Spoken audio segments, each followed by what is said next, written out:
Hello and welcome to the show today. My guest is a talented artist who's created such a cute little character. So, ladies and gentlemen, please welcome John Merritt. Hello. Thank you very much for coming on the show. Oh, you're quite welcome. So, where I always begin on this show is the beginning. So, what got you into drawing? Oh, I've been drawing since I was little. I mean, of course, everyone starts out with something. Mine was a Ninja Turtle. Yeah, just been kind of drawing ever since, and went to school for it. Went to the Art Institute for a while, and ended up working in video games for a little bit, and just kind of out of a little bit of randomness, Tentacle Kitty came about.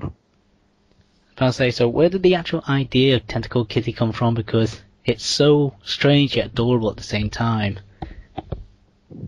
Well, it's a funny little story. I wasn't working at the time. I was just going to school full time.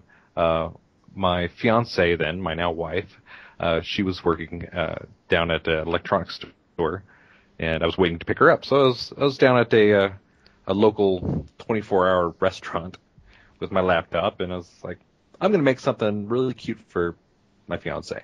And I love kitties, and she loves anything that has to do with tentacles. So I put them together and then began. Now, of course, you've drawn Tentacle Kitty in, like, different ways. You got them, like, video game settings, TV show settings. What's, like, your favorite way of drawing your character? Well, I think at this point, drawing her in her world, I think, is the biggest challenge and the most fun for me, because I get to build upon, where she comes from, what made her exist. But of course, with her jumping around through dimensions, she actually ends up in our world.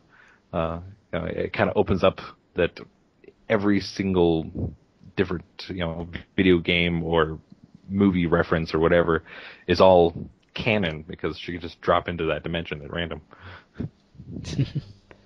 Now, of course, Tentacle Kitty isn't the only character you've drawn. You've got, what's it, like Ninja Kitty, Pirate Kitty, is it Cotton Candy Mice?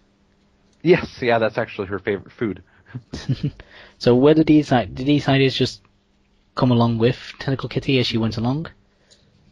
It basically just grew all from that. I mean, it started off with just this cute little character, and we showed some of our friends, and they're like, "You should put it online." And then it slowly crept in. Like my fiance, her name's Raina. She's like, "Oh, you should do a little Ninja Kitty." It's actually my nickname that she gave me, back when we first met. Long story there.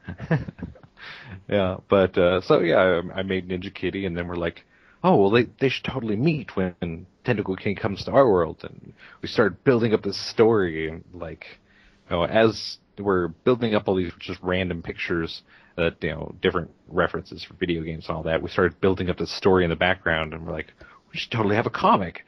And we started doing a comic a while back, but it kind of evolved into something more of just, instead of just random comics, it was a full-fledged story. But of course, at the time, we didn't have the resources to get in and finish it up. So time went by, and we didn't really mess with it too much. But then we actually went down to Comic-Con last year, and started talking to a couple folks there, and we were ready to post up the first comic of the series, where it was all at a story plot and everything. But somebody was interested in working with us to develop a cartoon, and we were all excited, so we put the comics aside and started working on that. But unfortunately, things didn't quite turn out as planned. There was just a lot more funding involved that we weren't able to collect at that point. I mean, we're talking about setting up a cartoon. There's millions of dollars involved.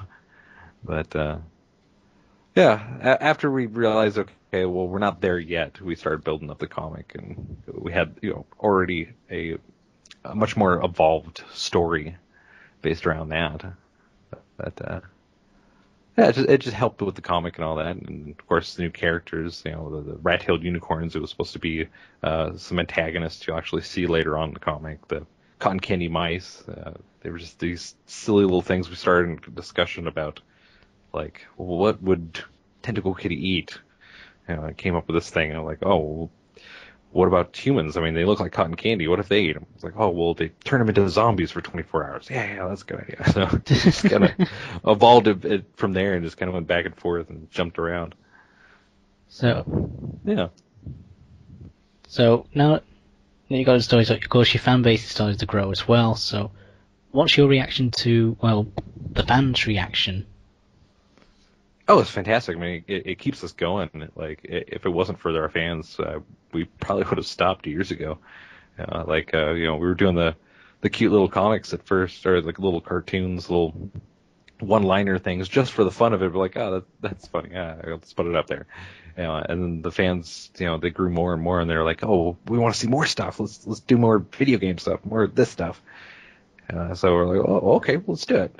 And we're really having fun with it. And then they're like, oh, we want plushes.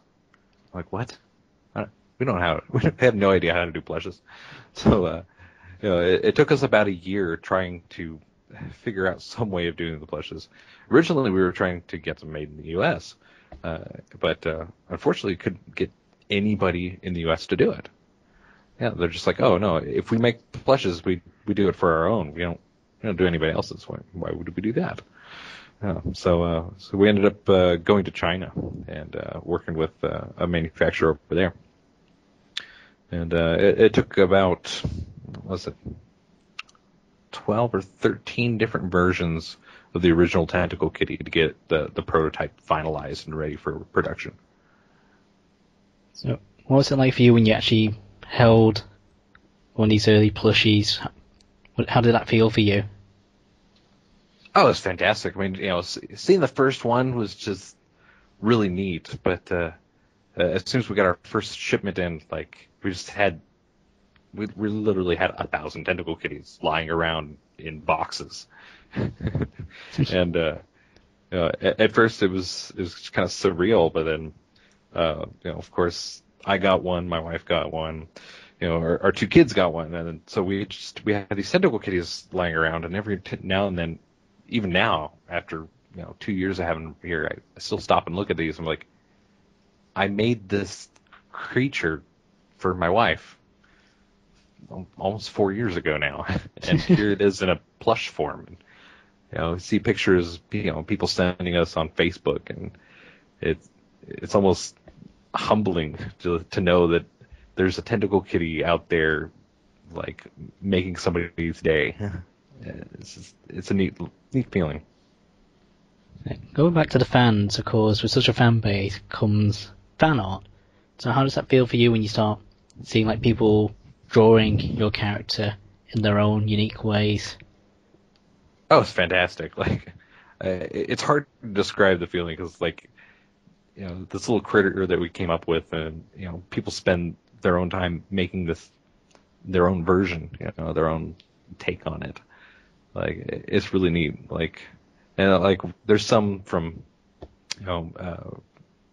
pretty successful artists in their own right, and then there's like, the latest one that we got was from a little 7-year-old girl, and she just loves her Tentacle Kitty so much that she draws pictures of her all the time.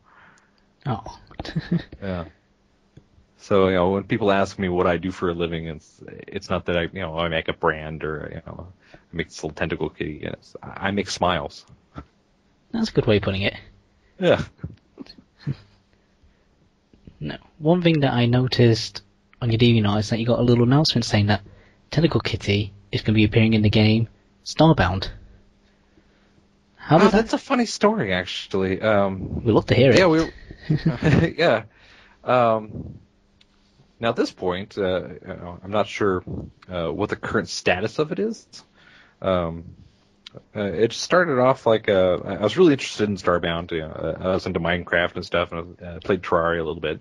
But this whole randomly generated world thing that they came up with, I thought it was just really unique. And then they popped up with this picture of this tentacle world. I was like, this was before we'd even come up with Tentacle Kitties universe and all these little strange things go on there. So it's like, wait, tentacle planet, she could totally live there. And we started to talk to Ty, the creative director over there. And it was just back and forth, just on the little chat program, and he thought the character was really cute. It's like, well, what do you think about adding her into the game? And he goes, sure, why not? Yeah, it'd be really cute.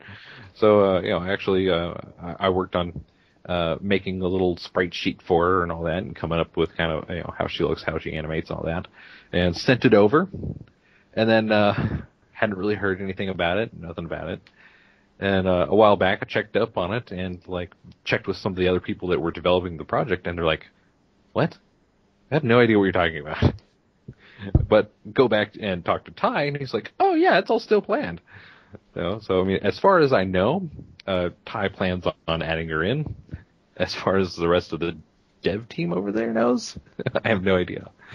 But it'll be really neat to have her in there if they do decide to add her in. At this point, they're still in beta phase, so they're still adding everything in. I mean, I think they just added a dog, but I assume she's going to be a pet-like NPC. So if that does happen, that would be pretty awesome.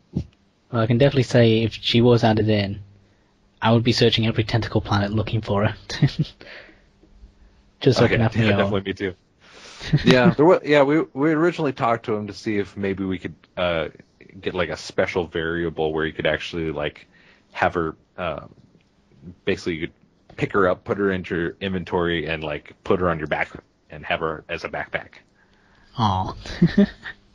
Yeah, somebody else had mentioned just putting her on, as a hat, just putting her on your head, which is something that most people at conventions, when they buy a tentacle kitty, they put her on their head and just walk around with her. So it would be fitting. Now, of course, coming up with all these ideas for Tentacle Kitty, what's the hardest part of doing that? Hardest part? I'd say the hardest part is probably the writing. I'm a pretty good writer in my own right, but if it wasn't for my wife, we wouldn't have had a comic like we have. The combination of her writing skills and just both of our creativities, it just puts together and just makes awesome. And what advice would you give new artists who are just starting up with their own ideas? Don't ever stop. Yeah, I mean, if it wasn't for Tentacle Kitty, I would be a dreamer, not a doer. You have to find something that you love, that you almost get obsessed with. I mean, every day we wake up thinking about Tentacle Kitty and what we can do with it and what we want to do and where we want to take it. And if it wasn't for that, then I would just be coming up with silly little ideas like I have been the rest of my life. But and for the new artists just starting out, just remember that there's always going to be someone that is better than you, and that's okay, because each day that you go by and you draw something and you look at it and go, oh, this is bad. Well, the only reason why you think it's bad is because you improved, and the more that you do that, the better your drawings will get. So accepting the fact that your stuff is never going to be perfect is okay. So, what have you got planned that we, the fans, can look forward to in the future? What new ideas, or anything in general? What can we look forward to? Well, we have some new characters coming out. I mean, we counted the list of characters at this point. We're up to 50 now. Oh wow! Yeah, and of course, our big thing that we're really excited about right now is Cat Guru. And he's the grandpa that everybody's seen in the comics. Yeah, if you check that out, he's kind of hidden in shadows, but we will show him off here pretty soon, within the next couple of pages. I think it's page 8. I think he gets revealed. It'll be right around the time of what was it? June, I think. It should be about June we're going to be revealing him. But there's a lot of other characters we want to share, and we may share them a little bit early before the comic actually gets to them. So, yeah. I think that's about all we have right now. Of course, we have the new pre-order system that we just announced today. We have Pirate Kitty finally for pre-order. People have been dying for him. I mean, we get comments every day. Where's Pirate Kitty? Where's Pirate Kitty? And, of course, we have our little 4-inch tentacle kitties that we're going to be selling too. Now, just before we started, you mentioned as well that you're going to a couple of conventions. Yeah, we're actually going to WonderCon here in a couple weeks over in Anaheim, California. We're going to be there. It'll be probably our last show as not being guests. We actually have a guest appearance at Comicpalooza over in June.